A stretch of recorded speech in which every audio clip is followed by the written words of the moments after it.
अस्सलाम वालेकुम जी परदेसियों की हाल चाल है ਤੁਹਾਡਾ ਸਾਰੇ परदेसियां ਨੂੰ अल्लाह पाक सलामत रखे ਉਹਨਾਂ ਦੀ ਮੁਸ਼ਕਲਾਂ ਆਸਾਨ करे और ਜਿਹੜੇ ਉਹਨਾਂ पेपर नहीं आना अल्लाह ताला ਉਹਨਾਂ ਦੇ पेपर बने ताकि वो अपने वतन ਨੂੰ जा ਸਕਣ ਤੇ ਅੱਜ ਵੀਡੀਓ ਸ਼ੁਰੂ ਕਰਦੇ ਹਾਂ। ਮੇਰੀ ਵੀਡੀਓ ਹੈ ਕਿ ਮੈਂ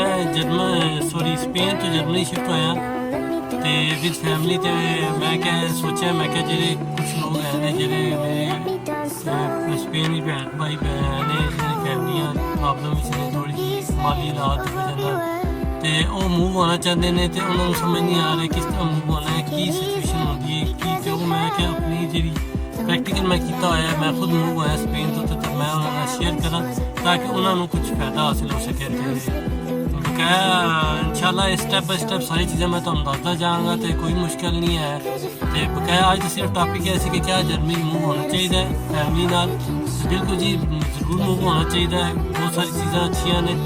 ਸਭ ਲਾਸਟ ਵਿੱਚ ਇਹ ਗੱਲ ਜ਼ਰੂਰ ਕਰਾਂਗੇ ਕਿ ਪੂਰੀ ਦੁਨੀਆ ਚਾਹੇ ਅਮਰੀਕਾ ਆਸਟ੍ਰੇਲੀਆ ਕੈਨੇਡਾ ਲੈ ਲਓ ਹਰ ਮੁਲਕ ਵਿੱਚ ਪੋਜ਼ੀਟਿਵ ਵੀ ਚੀਜ਼ਾਂ ਹੁੰਦੀਆਂ ਨੇ ਨੈਗੇਟਿਵ ਵੀ ਹੁੰਦੀਆਂ ਨੇ। ਸੋਚਣਾ ਚਾਹੀਦਾ ਕਿ ਕਿਸ ਮੁਲਕ ਵਿੱਚ ਖਾਸ ਤੌਰ 'ਤੇ ਜੇ ਇੱਕ ਮਜ਼ਦੂਰ ਬੰਦਾ ਪੇਸ਼ਾ ਲੋਕ ਦੇ ਜਿਹੜੇ ਉਹਨਾਂ ਨੇ ਸੋਚਣਾ ਚਾਹੀਦਾ ਕਿ ਇਸ ਮੁਲਕ ਵਿੱਚ ਕੰਮ ਦੀ ਕੀ ਸਿਚੁਏਸ਼ਨ ਤੇ ਉਹ ਉਸ ਹਿਸਾਬ ਨਾਲ ਉਸ ਮੁਲਕ ਨੂੰ ਚੂਜ਼ ਕਰਨਾ ਚਾਹੀਦਾ। ਬਕਾਇਆ ਹਰ ਮੁਲਕ ਅੱਛਾ ਵੀ ਬੁਰਾ ਵੀ। उम्मीद करता मेरी आज की वीडियो सारे पसंद आएगी तो इंशाल्लाह जिस भाई ने कोई भी